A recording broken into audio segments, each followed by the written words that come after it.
अस्सलामुअलैकुम। I am Mudammil Ahmad, your chemistry teacher.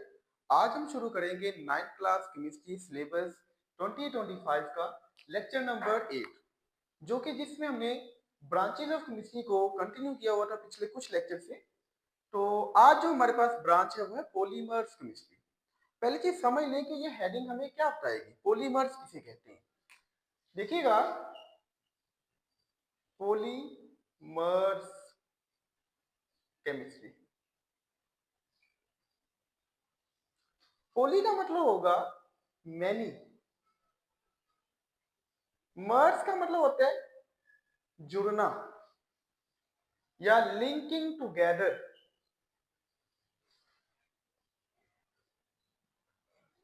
अब chemistry के अंदर हम क्या स्टडी करते हैं सर? हम किसी मॉलिक्यूल या कंपाउंड को स्टडी करेंगे। मैं लिखता हूं मॉलिक्यूल। अब इनको मिला के देखिएगा क्या बनेगा। मैनी मॉलिक्यूल्स का लिंकिंग टुगेदर, जुड़ना, यानी ऐसा मॉलिक्यूल जो छोटे छोटे मॉलिक्यूल से मिलकर बने उसे कहेंगे हम पॉलीमर्स। ठीक है, a molecule form by linking together small unit. या हम इस तरह कह सकते हैं कि अगर मेरे पास ये एक अमाइनो एसिड है, आप आगे जाके इसको इजीली अंडरस्टैंड कर पाएंगे कि अमाइनो एसिड किसे कहते हैं, इसकी वीडियो भी देखेंगे। एक ये अमाइनो एसिड है, इसी तरह एक ये अमाइनो एसिड है। ये इस तरह different amino acid link together, जुड़ के हमारे पास प्रोटीन्स बना देते हैं। अब इनको हम कह सकते हैं बिल्डिंग ब्लॉक्स। जैसे बेटे आपने देखा है कि दीवार जो है ईंटों में मिलकर बनती है, वो जो एक ईंट है वो उसकी बिल्डिंग ब्लॉक है, यानी उस बिल्डिंग का एक ब्लॉक है, छोटा सा ब्लॉक है। तो इसी तरह प्रोटीन के बिल्डिंग ब्लॉक्स क्या है? Amino acid. इस तरह बिल्डिंग ब्लॉक्स मिलेंगे, लिंक टुगेदर करेंगे, हमारे पास एक मैक्रो मॉलिक्यूल, लार्ज मॉलिक्यूल बन जाएगा, जिसे हम पॉलीमर्स कहते हैं। होप सो आपको ये हेडिंग समझ आ गई होगी कि इसके अंदर हमने करना क्या। इस ब्रांच के अंदर इजीली अंडरस्टैंड कर सकते हैं आप लोग कि सर छोटे छोटे मॉलिक्यूल्स मिलकर एक लार्ज मॉलिक्यूल बनाएंगे। अब वो मिलेंगे किस तरह, या उनकी प्रॉपर्टीज क्या होंगी, वो किस केमिकल रिएक्शन के नीचे में मिलेंगे, तो ये सारा हम इस पॉलीमर्स केमिस्ट्री के अंदर स्टडी करेंगे। होप सो आपको ये कंसेप्ट क्लियर हो गया होगा। अब आते हैं अपनी बुक की वर्डिंग की तरफ। Polymers are large molecules. Polymers क्या होते हैं? लार्ज मॉलिक्यूल्स होते हैं। मेड बाय, किस तरह बनते हैं? लिंकिंग टुगेदर, जुड़ के। किन्होंने जोड़ना है? लार्ज मॉलिक्यूल पॉलीमर बनाने के लिए किन्होंने जोड़ना है सर? स्मॉल बिल्डिंग ब्लॉक्स भी। A series of building blocks, यानी large molecules series of building blocks से मिलके बनेगा। Polymers are large molecule made by linking together a series of building blocks. इसका एग्जांपल के तौर पे देखिएगा कि जैसे कि ये हमारे पास नजर आ रहा है कि ये अमाइनो एसिड्स हैं। बेटा ये अमाइनो एसिड का एक छोटा सा स्ट्रक्चर है, ठीक है, केमिकल फार्मूला है अमाइनो एसिड का। इस तरह के डिफरेंट अमाइनो एसिड, अब देखें इस चीज को कि एक अमाइनो एसिड, दो अमाइनो एसिड, तीन अमाइनो एसिड, सिर्फ कितने अमाइनो एसिड मिलेंगे प्रोटीन बन जाएगी? ये थाउजेंड्स की मिकदार में ये इस तरह अमाइनो एसिड हमारे पास मिलेंगे। देन फिर जाके हमारे पास एक लार्ज मॉलिक्यूल, मैक्रो मॉलिक्यूल या पॉलीमर्स बनेगा, जिसे हम प्रोटीन्स कहते हैं। क्लियर? अब समझ आ गई आपकी इस चीज की? तो फिर देख लें, ला पॉलीमर्स लार्ज मॉलिक्यूल है, made by linking together a series of building blocks, series of building blocks के मिलने से बनता है। नेक्स्ट लाइन पे आइएगा। Polymers chemistry focused. Polymers chemistry के अंदर हम किन चीजों पे फोकस करेंगे, किन चीजों को पढ़ेंगे? पहली चीज है बेटा प्रॉपर्टीज, यानी खसूसियत को पढ़ेंगे। आपको मैंने पहले भी बताया था प्रॉपर्टीज दो किस्म की होंगी, या तो बेटे केमिकल प्रॉपर्टीज हो सकती है, या तो बेटे फिजिकल प्रॉपर्टीज हो सकती है। अब देखना यह है कि वो स्मॉल मॉलिक्यूल्स लिंक टुगेदर तो हो गए, क्या उनकी प्रॉपर्टीज में भी कोई चेंज आया है? यानी अगर फिजिकल प्रॉपर्टीज की सिर्फ बात करूं, सर वो लार्ज मालिक स्मॉल मालिक्यूल मिले हैं, क्या उनकी स्ट्रेंथ में कोई चेंज आई है? इसकी एग्जांपल फॉर देखिएगा, आपने ना बचपन में एक स्टोरी पढ़ी होती है यूनियन स्ट्रेंथ के अंदर। उसमें क्या है कि एक अकेली जो लकड़ी है उसको तो तोड़ लेते हैं, लेकिन जब वो छोटी छोटी लकड़ियां जोड़ के एक गट्ठा बना लेती हैं, उनकी स्ट्रेंथ ज्यादा हो जाती है, उनको तोड़ना मुश्किल हो जाता है। तो कुछ यही चीजें हम कंपाउंड्स के सिलसिला में देखेंगे, मॉलिक्यूल के सिलसिला में देखेंगे कि छोटे छोटे मॉलिक्यूल मिलकर अगर एक लार्ज मॉलिक्यूल बना लेते हैं तो उनकी स्ट्रेंथ या फ्लेक्सिबिलिटी में भी कोई चेंज आती है, जैसे वो लकड़ी के गट्ठे में चेंज आई थी। फिर बेटे उसके स्ट्रक्चर, वो छोटे छोटे मॉलिक्यूल क्या एक सीरीज में मिल रहे हैं या वो किसी इस तरह अरेंज हो रहे हैं, और वो अरेंज होके लिंकिंग टुगेदर होके किस तरह का स्ट्रक्चर बनाते हैं, उसकी साख्त किस तरह की बनती है एक लार्ज मॉलिक्यूल जो बन रहे हैं। फिर बेटे साइंटिस्ट ऑफ पॉलीमर्स, अब जरूरी नहीं है कि आपके पास 2 अमीनो एसिड हो, आप हाथ से उनको मिला दें, आप कहें जी हमारे पास प्रोटीन बन गई है, या 50 अमीनो एसिड हो मिला दें, आप कहें हमारे पास तो मैक्रोमोलेक्यूलर पॉलीमर्स बन गया। नहीं, ये जो तमाम रिएक्शंस होगा ना, ये किसी लेबोरेटरी के अंदर स्पेशल कंडीशन के अंदर ये रिएक्शन करवाएंगे, देन फिर ही ये होगा। फिर देख लें, पॉलीमर्स केमिस्ट्री 3 चीजों पे फोकस करेगी। पहली चीज है प्रॉपर्टीज, यानी वो जो मैक्रोमोलेक्यूल बन रहा है उसकी प्रॉपर्टीज क्या है। फिर बेटे स्ट्रक्चर, उसके बाद साइंटिस्ट ऑफ पॉलीमर्स, ये 3 चीजों को हमने इसके अंदर स्टडी करना है, प्रॉपर्टीज, स्ट्रक्चर या साइंटिस्ट ऑफ पॉलीमर्स। तीनों चीजें क्लियर हो गई। नेक्स्ट मूव ऑन करते हैं। Many materials present in living organism, हमारे अंदर या लिविंग ऑर्गेनिज्म के अंदर बहुत सारे ऐसे मटेरियल हैं जो पॉलीमर्स हैं, मैक्रोमोलेक्यूल्स हैं। जैसे अभी हमने एग्जांपल ली प्रोटीन्स की, प्रोटीन्स पॉलीमर्स हैं। सर किसका पॉलीमर्स है? अमीनो एसिड इसके बिल्डिंग ब्लॉक्स हैं। इसी तरह सेलुलोज प्लांट के अंदर होता है ये, ठीक है, जो प्लांट को स्ट्रेंथ और फ्लेक्सिबिलिटी प्रोवाइड करता है। न्यूक्लिक एसिड, इसको देखेंगे ना जी, आपको डीएनए नजर आ रहा है, तो ये डीएनए आरएनए आप लोगों ने पिछली क्लासेस में पढ़ा हुआ है, कुछ ना कुछ कंसेप्ट होगा। तो अब देखिए ये डीएनए या आरएनए जो है किससे मिलकर बनते हैं? छोटे छोटे इसके भी सब यूनिट्स हैं जिनको हम कहते हैं न्यूक्लिक एसिड। सर कितने न्यूक्लिक एसिड मिलेंगे हमारे पास डीएनए बन जाएगा? थाउजेंड्स की मिकदार में न्यूक्लिक एसिड इस तरह कंबाइन करेंगे, लिंकिंग टुगेदर होंगे, देन हमारे पास न्यूक्लिक एसिड बनेगा, डीएनए या आरएनए बनेगा। होप्स आपको ये जो ब्रांच है किसी की समझ आ गई होगी। कुछ भी नहीं है बेटे इसके अंदर मुश्किल। पहली चीज हमने वही देखना है कि पॉलीमर्स कहते किसे, तो वो आपको समझा दिया कि छोटे छोटे बिल्डिंग ब्लॉक्स मिलेंगे तो एक लार्ज मॉलिक्यूल बनेगा जिसे हम पॉलीमर्स कहते हैं। इस ब्रांच के अंदर हमें किस चीज को स्टडी करना है? आप कहेंगे सर इस ब्रांच के अंदर 3 चीजें स्टडी करनी है, स्ट्रक्चर ऑफ पॉलीमर, प्रॉपर्टीज और साइंटिस्ट ऑफ पॉलीमर्स के पॉलीमर्स बनता कैसे है। फिर तीसरी लाइन में हमने क्या देखा कि लिविंग ऑर्गेनिज्म के अंदर डिफरेंट जो कंपाउंड्स हैं या मॉलिक्यूल्स हैं वो पॉलीमर्स हैं, जैसे अमीनो एसिड है, लिपिड है, कार्बोहाइड्रेट्स हैं, ये मॉलिक्यूल्स जुड़ के लार्ज मॉलिक्यूल बनाते हैं। अगर यहां तक कोई आपको कंफ्यूजन है तो आप मुझे कमेंट बॉक्स में क्वेश्चन करें, मैं आपको इस चीज का आंसर दूंगा।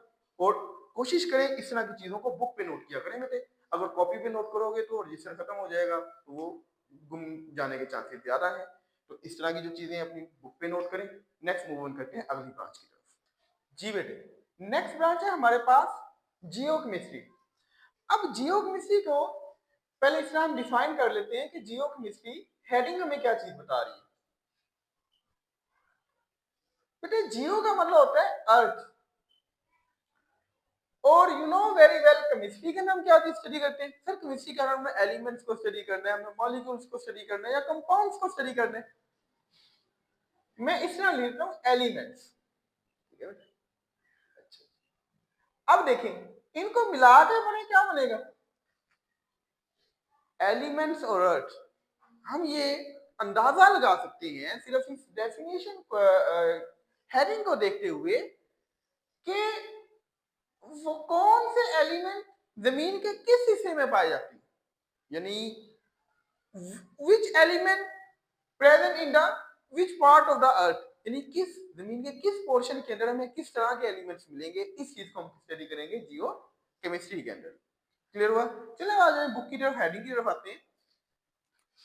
The study of chemical composition of earth.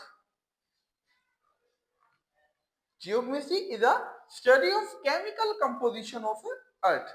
अब पहले ये देख लें, कंपोजिशन ऑफ अर्थ को पहले डिफाइन कर लें, फिर केमिकल कंपोजिशन को आते हैं। पहली चीज देख लें कंपोजिशन ऑफ अर्थ क्या है बेटे।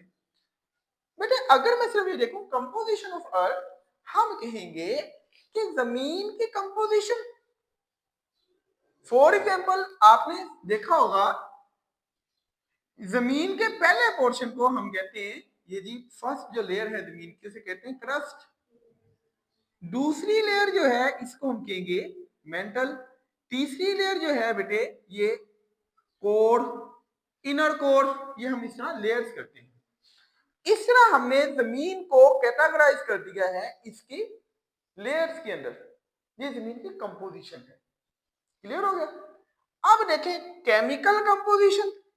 एक्चुअली हमने कंपोजिशन थोड़ी ना देखनी, कंपोजिशन को स्टडी करने के लिए, ये चीजें स्टडी करने के लिए हमारे पास साइंस की एक लहरा ब्रांच है, जियोलॉजी कहते हैं इसे। लेकिन अब केमिकल कंपोजिशन क्या है इसको समझिएगा। हम कहेंगे कि सर हमें क्रस्ट के अंदर किस तरह के एलिमेंट्स मिलेंगे, मेंटल के अंदर किस किस्म के एलिमेंट्स हमें मिलेंगे, इस चीज को स्टडी करना क्या कहलाएगा, केमिकल कंपोजिशन ऑफ अर्थ।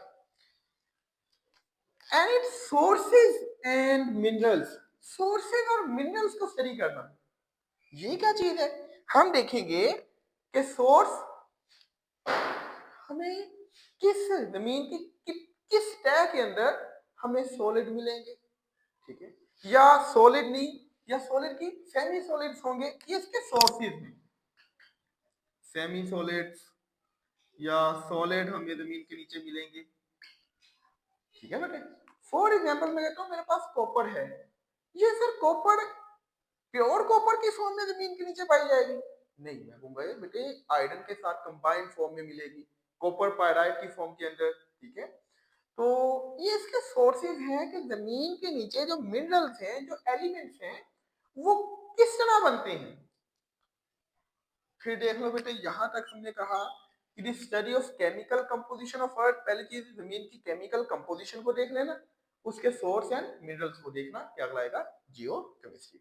मुश्किल नहीं है बेटे, तीन चीजें ही हैं, केमिकल कंपोजिशन ऑफ अर्थ, उसके बाद सोर्सेज एंड मिनरल्स को देखना। Apart from it use in mineral exploration, यानी जियोकेमिस्ट्री के अंदर हम मिनरल्स की एक्सप्लोरेशन करवाते हैं। इस चीज को समझिएगा, एक्सप्लोर करना, एक्सप्लोरेशन का मतलब निकला है टू एक्सप्लोर, वादे करना। किस चीज को वादे करना, मिनरल्स को वादे करेंगे। वही बात देखेंगे कि जमीन के किस पोर्शन के अंदर किस तरह के मिनरल्स हैं। एक एग्जांपल लीजिए। फॉर एग्जांपल हम कहते हैं कि हमारे पास अगर ऑनियन है, यानी प्याज है, इसकी डिफरेंट लेयर्स होती है ना, आप अगर छिलके उतारें इसकी डिफरेंट लेयर्स निकलती है। अब वो न्यूट्रिएंट्स जो ओनियन की पहली लेयर में है, वो ओनियन के मिड में तो नहीं ना होंगे, वहां पे न्यूट्रिएंट्स की कंसंट्रेशन ज्यादा होगी। इसी तरह हम देखेंगे कि जमीन पे कहां पे मिनरल्स की कंसंट्रेशन ज्यादा है, कहां पे मिनरल्स हमें कम मिलेंगे, ठीक है बेटे। उसके बाद है जियोलॉजिकल मैपिंग।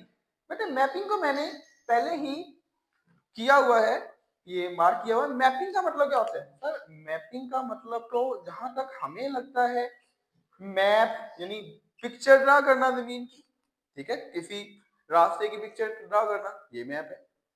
तो आप केमिस्ट्री के अंदर मैपिंग को स्टडी कर रहे हैं। अब जियोलॉजिकल मैपिंग क्या होगी बेटे, केमिस्ट्री के अंदर हम मैपिंग, नो डाउट वो मैपिंग ठीक है जो आप कह रहे हैं, लेकिन जियोलॉजिकल मैपिंग हम देखेंगे कि फॉर एग्जांपल कि कहीं पे मुझे किसी जमीन की किसी, अगर मैं जमीन के नीचे कोई मट्टी को हटाता हूं तो मुझे वहां पे ना कॉपर के कुछ अज्जा मिलते हैं, कुछ कंपोनेंट्स मिलते हैं। मैं ये देखूंगा कि आया कि इस जगह पे मुझे कॉपर के कुछ कंपोनेंट्स मिले हैं, प्योर कॉपर नहीं है, ठीक है, लेकिन कुछ कंपोनेंट्स हैं इसके कॉपर के। तो मैं ये देखूंगा कि ये कॉपर जमीन के किस रास्ते पे मैं जाऊं मुझे कॉपर की कंसंट्रेशन ज्यादा मिल जाएगी, इसे कहेंगे जियोलॉजिकल मैपिंग। ये देखना कि वो केमिकल्स की रीजन कौन सा है, जिस रीजन में वो केमिकल्स या वो मिनरल्स हमारे पास ज्यादा होंगे, ये कहेंगे geological mapping. Has today has application in environmental monitoring, यानी जियोलॉजिकल मैपिंग जो है बेटे ये एनवायरमेंटल मॉनिटरिंग के लिए भी हम यूज करते हैं। अब एनवायरमेंटल मॉनिटरिंग क्या है, इसको देखिएगा कि मॉनिटरिंग कहते हैं टू ऑब्जर्व, टू इस तरह टू चेक आउट, ये लफ्ज इसके लिए है, टू चेक आउट, चेक करना। क्या चेक करेंगे हम बेटे, मेटल्स को चेक करेंगे, केमिकल्स को चेक करेंगे कि जमीन के किस तरह के मेटल्स हैं, इनकी कंजम्पशन ज्यादा तो नहीं हो गई। फॉर एग्जांपल अगर जमीन के इस पोर्शन में मैं कहता हूं यहाँ पे पोल्यूटेंट्स यानी लैंड पोल्यूशन ज्यादा हो गई है, यहाँ पे कोई बीमारी थी, कोई सोयल थी, उसके अंदर मेडिसिन का इस्तेमाल ज्यादा हुआ है, तो वहां पे पोल्यूटेंट्स की कंसंट्रेशन ज्यादा हो गई है। अगर पोल्यूटेंट्स की यानी गंदगी ज्यादा हो गई है, कैसे सर ज्यादा हो गई है, या तो यहाँ पे किसी सोयल पे स्प्रे ज्यादा की होगी, ठीक है, या फर्टिलाइजर ज्यादा यूज किए होंगे।